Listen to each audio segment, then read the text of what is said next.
ये वीडियो हमारी पृथ्वी सीरीज का पार्ट 3 है, जिसमें हम जानेंगे कि कैसे लाइफ समुद्र से निकली और कैसे ये यहाँ तक पहुंची। दोस्तों, पिछले वीडियो में हमने जाना था कि अर्थ पर 4 बड़े टाइम्स आ चुके हैं, जिन्हें हम यॉन कहते हैं। तो यॉन पृथ्वी के सबसे बड़े टाइम चैप्टर्स हैं, और पृथ्वी पर जो यॉन आए हैं वह हेडियन, आर्कियन, प्रोटेरोजॉइक और फेनोजॉइक। और आज हम बात करेंगे फेनोजॉइक की। इसी यॉन में लाइफ ओशन से निकलकर लैंड पर आई, और आज हम इसी की स्टोरी जानेंगे। दोस्तों, फेनोजॉइक अर्थ का आखिरी यॉन है जो आज तक चल रहा है। दोस्तों, फेनोजॉइक आज से 541 मिलियन साल पहले स्टार्ट हुआ, और यह ग्रीक वर्ड है जिसका मतलब है विजिबल लाइफ, यानी वह जीवन जो हम देख सकते हैं, क्योंकि इससे पिछले यॉन में जितनी भी लाइफ थी वह बैक्टीरिया की थी, और इस यॉन में जो लाइफ आई वह एनिमल्स, प्लांट्स और ह्यूमंस आदि की है, जिसे हम स्पष्ट रूप से अपनी आंखों से देख पाते हैं। अब क्योंकि यह यॉन बहुत ही कॉम्प्लेक्स है, तो इसे आसानी से समझने के लिए वैज्ञानिक ने इसे 3 बड़े युगों में विभाजित किया है, जो हैं पैलियोजॉइक, मेसोजॉइक और सेनोजॉइक। पैलियोजॉइक कहानी है अनसेंट लाइफ की, यानी वह लाइफ जो समुद्र से निकलकर लैंड पर आई, जो डायनासोर से पहले इस दुनिया में थी।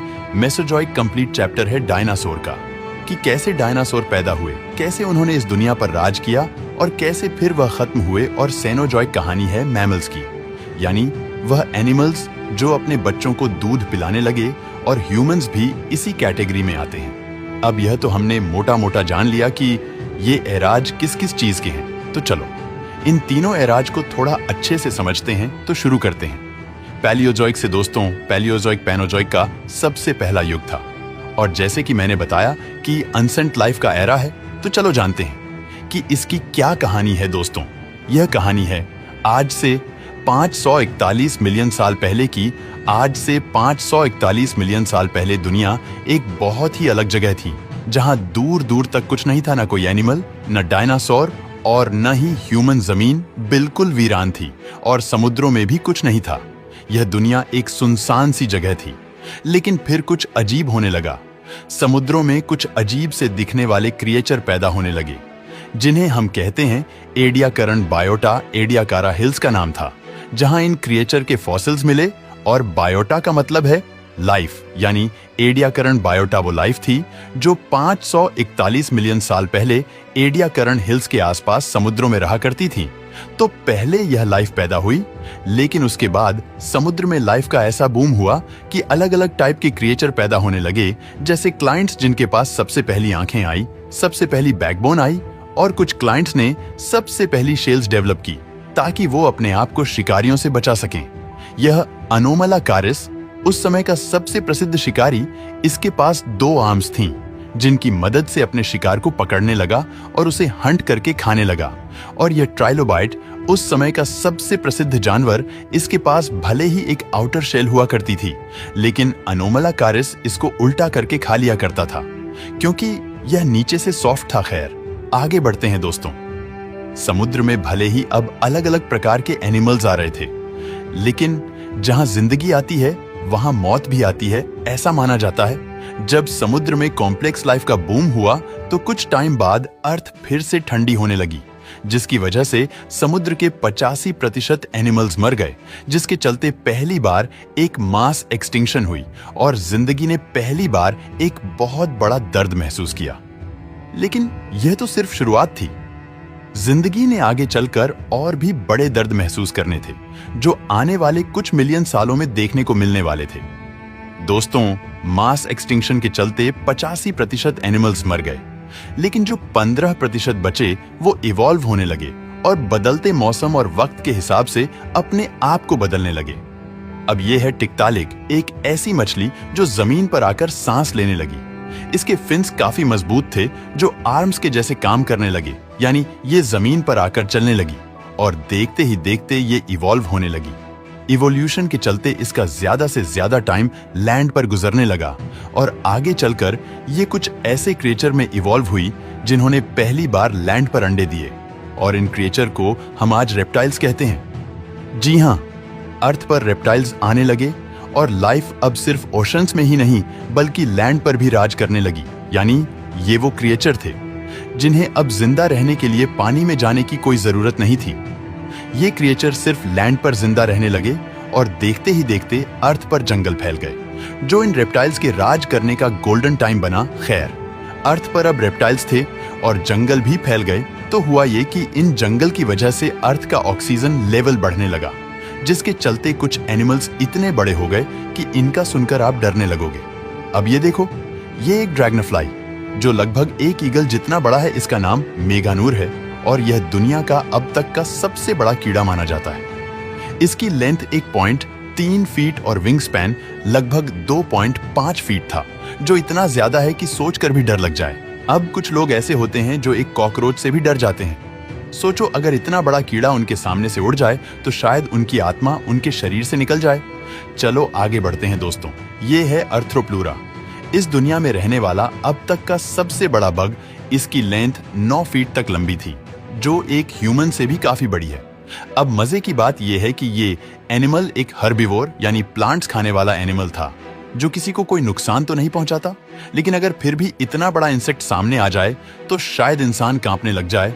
ऐसे ही ये बिच्छू देखो, इसका नाम पल्मोनोस्कॉर्पियस क्रिक्टोनेंसिस है और इसका साइज लगभग 2.3 फीट था, यानी आपकी आधी बाजू से भी बड़ा।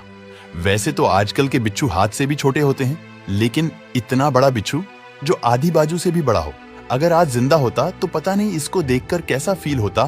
तो ये कुछ क्रिएचर्स थे जो ऑक्सीजन के बढ़ने की वजह से बहुत ज्यादा बड़े हो गए थे। तो इंसेक्ट्स ने तो अपना साइज बढ़ा लिया, लेकिन रेप्टाइल्स भी पीछे नहीं रहे। रेप्टाइल्स भी तेजी से इवॉल्व होने लगे, जो बने डायमेट्रोडोन, गोर्गोनोप्सिड, स्कूटोसोरस और ल्यूसोसोरस। ये कुछ फेमस रेप्टाइल्स थे जो पैलियोजोइक के आखिरी पीरियड यानी पर्मियन पीरियड में आए। उस वक्त फेमस सुपरकॉन्टिनेंट पैंजिया भी बन चुका था। और अगर आपको पैंजिया का नहीं पता तो मैं आपको बताता चलूं कि पैंजिया एक सुपरकॉन्टिनेंट है जो तब बना जब सारे कॉन्टिनेंट्स एक ही जगह पर आ गए, यानी पैंजिया में सारी लैंड एक ही जगह पर थी और लैंड के चारों ओर सारा ओशियन था। तो ये रेप्टाइल्स पैंजिया पर राज करने लगे, लेकिन इनकी किस्मत हमेशा इतनी अच्छी नहीं रहने वाली थी। पर्मियन पीरियड के अंत में जमीन फटने लगी और लावा बाहर आने लगा। ये लावा 75 लाख वर्ग किलोमीटर तक फैल गया, यानी अर्थ पर इतनी बड़ी वॉल्केनिक एक्टिविटी स्टार्ट हो गई जिसका अंदाजा लगाना भी मुश्किल था। इस वॉल्केनिक एक्टिविटी के चलते ग्लोबल वार्मिंग बढ़ने लगी, एटमॉस्फेयर में जहर फैलने लगा और बारिशों में भी तेजाब बरसने लगा। यानी अब सिर्फ रेप्टाइल्स ही नहीं बल्कि समुद्र के जानवर भी सेफ नहीं थे। तो हुआ ये कि 70% लैंड एनिमल्स और 96% लैंड एनिमल्स प्रतिशत सी एनिमल्स मर गए, जो इस दुनिया की अब तक की सबसे बड़ी एक्सटिंक्शन मानी जाती है। यहां तक कि डायनासोर से भी बड़ी थी। इस एक्सटिंक्शन को हम द पर्मियन ट्राइसिक एक्सटिंक्शन कहते हैं और दुनिया में इससे बड़ी एक्सटिंक्शन आज तक नहीं हुई। अब कुछ रेप्टाइल्स को छोड़कर बाकी सब तो मर चुके थे, लेकिन जो बचे उनमें भी बदलाव होने लगे और इन्हीं चेंजेस के चलते आगे चलकर दुनिया में कुछ नए रेप्टाइल्स आने वाले थे, जिन्हें हम नाम देते हैं डायनासोर। दोस्तों, अब हम फेनरोजोइक के दूसरे युग यानी मेसोजोइक में प्रवेश कर चुके हैं। यह युग वैसे तो पिछले युग से छोटा था, लेकिन फिर भी यह ज्यादा प्रसिद्ध हुआ क्योंकि इस युग में जो रेप्टाइल्स दुनिया पर राज करने लगे वो थे डायनासोर। वैसे तो अब हमारे लिए कहानी बन चुके हैं, लेकिन इंसान से पहले अगर कोई चीज इस प्लेनेट पर सबसे ज्यादा ताकतवर थी तो वो डायनासोर ही थे। डायनासोर इस प्लेनेट की सबसे पावरफुल स्पीशीज बन चुके थे। दोस्तों, हुआ ये कि पर्मियन ट्राइसिक एक्सटिंक्शन के बाद जो रेप्टाइल्स बच गए थे वो आगे चलकर आर्कोसोरस नाम का एक नया रेप्टाइल बने, जिससे क्रोकोडाइल्स भी इवॉल्व हुए और डायनासोर्स भी, क्योंकि अगर आप गौर से देखो तो ये रेप्टाइल दिखने में ही आपको आधा क्रोकोडाइल और आधा डायनासोर लग रहा होगा। तो खैर, इससे क्रोकोडाइल्स और डायनासोर दोनों पैदा हुए। बट जिन रेप्टाइल्स ने अर्थ पर राज किया वो डायनासोर बने। तो डायनासोर्स ने लगभग 180 मिलियन सालों तक इस दुनिया पर राज किया, लेकिन फिर कुछ ऐसा हुआ जिसकी बिल्कुल भी उम्मीद नहीं थी। एक पत्थर का टुकड़ा आकर अर्थ से टकराया, जिससे इतनी बड़ी तबाही मची कि देखते ही देखते डायनासोर्स तो खत्म हुए ही, लेकिन साथ ही साथ दुनिया की 75% प्रजातियां भी मर गईं। दोस्तों, अब हम आ चुके हैं उस युग में जिसमें हम रहते हैं, सीनोजोइक। यह युग आज से 66 मिलियन साल पहले शुरू हुआ, यानी डायनासोर के मरने के फौरन बाद, और यह आज तक चल रहा है। तो चलो जानते हैं इस एरा की क्या कहानी है। दोस्तों, 66 मिलियन साल पहले जब डायनासोर समेत दुनिया की 75% प्रजातियां खत्म हो गई थीं, तो यह दुनिया एक बहुत ही वीरान जगह बन चुकी थी। जहां पहले हर जगह डायनासोर्स थे, वहां अब कुछ नहीं था, बस सिर्फ जले हुए जंगल थे और अंधेरा था। अब इसी अंधेरे में कुछ एनिमल्स जिंदा बच गए, जो थे मैमल्स। ये वो एनिमल्स थे जो जमीन के नीचे रहा करते थे और अक्सर रात में बाहर आया करते थे, क्योंकि दिन में डायनासोर इन्हें खा सकते थे, तो छुपकर रहने की वजह से ये बच गए। और जब इन्होंने देखा कि कोई डायनासोर नहीं बचा, तो ये दिन में भी बाहर आने लगे। अब इसे देखो, ये पुर्गाटोरियस है। ये स्तनधारी देखने में आपको एक चूहे जैसा लग रहा होगा, लेकिन इसी स्तनधारी से आगे चलकर बंदर, गोरिल्ला और अंततः मानव भी पैदा हुए। अब कितनी हैरानी की बात है ना कि हम लोग एक चूहे से पैदा हुए वेल आगे बढ़ते हैं। दोस्तों, धीरे धीरे अब दुनिया में अलग अलग जमाने आते गए और हर जमाने में अलग अलग मैमल्स ने राज किया। जैसे एंटेलोडोंट्स देखने में सुअर जैसा बट बेहद खतरनाक अपने जमाने का बादशाह था। सेबर टूथ्स दिखने में एक शेर जैसे हैं, बट आगे के 2 दांत निकले हुए हैं। कोई भी जानवर इससे बच नहीं पाता था। वूली मैमथ्स हाथी जैसा दिखने वाला जानवर, मगर बालों वाली त्वचा और लंबे दांत। ये आइस एज में इवोल्व हुआ और ठंड में रहने के लिए ये परफेक्ट था। और अब मानव दिखने में किसी बंदर जैसा, लेकिन पिछले सभी जानवरों से ज्यादा शक्तिशाली। अपनी बुद्धिमत्ता की वजह से इंसान ने दुनिया पर राज किया और अब इस दुनिया पर इन्हीं का राज चलता है। दोस्तों, यह कहानी है आज से लगभग 7 मिलियन साल पहले की। आज से 7 मिलियन साल पहले पृथ्वी पर एक क्रिएचर रहा करता था, जिसे हम नाम देते हैं छलका।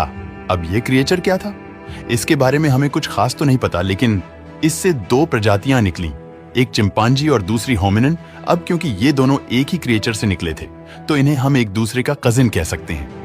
यह हुआ कि पृथ्वी पर एक समय ऐसा आया जब जंगल कम होने लगे और घास के मैदान ज्यादा होने लगे। तो ये जो चिंपैंजी थे, इन्होंने निर्णय किया कि ये जंगल में ही रहेंगे।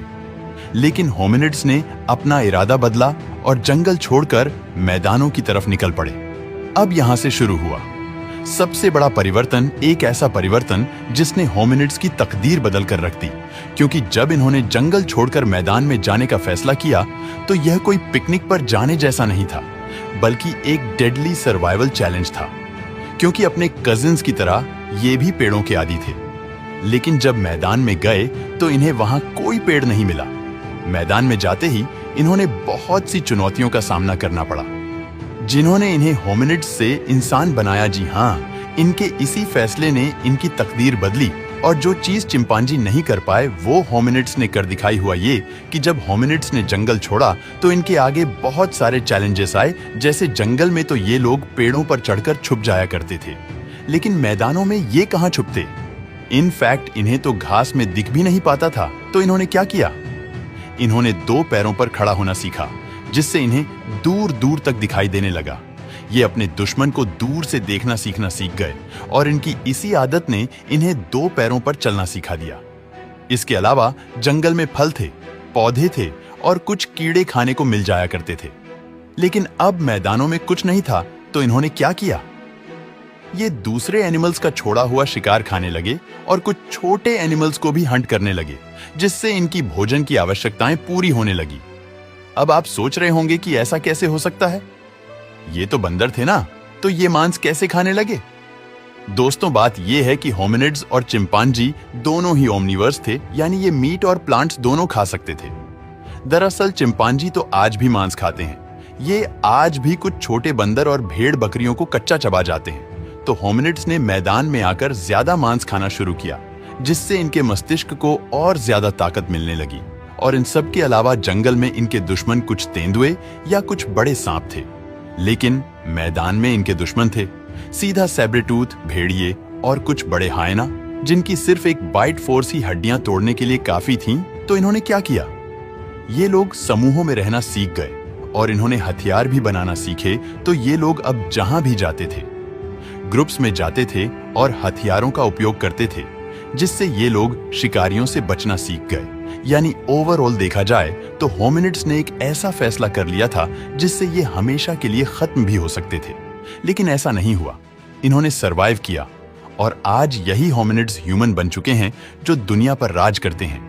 ये निकले तो जंगल से थे, लेकिन आज यही वो जानवर हैं जिन्होंने आविष्कार किए, घातक हथियार बनाए, चांद पर कदम रखा, इंटरनेट बनाया और अब एक नए दौर की शुरुआत भी कर ली, जिसे हम एआई का दौर कहते हैं। यानी ह्यूमन ने इस दुनिया को बदल कर रख दिया और आज मानव इतना शक्तिशाली हो चुका है कि अगर वह चाहे तो इस दुनिया को तबाह भी कर सकता है।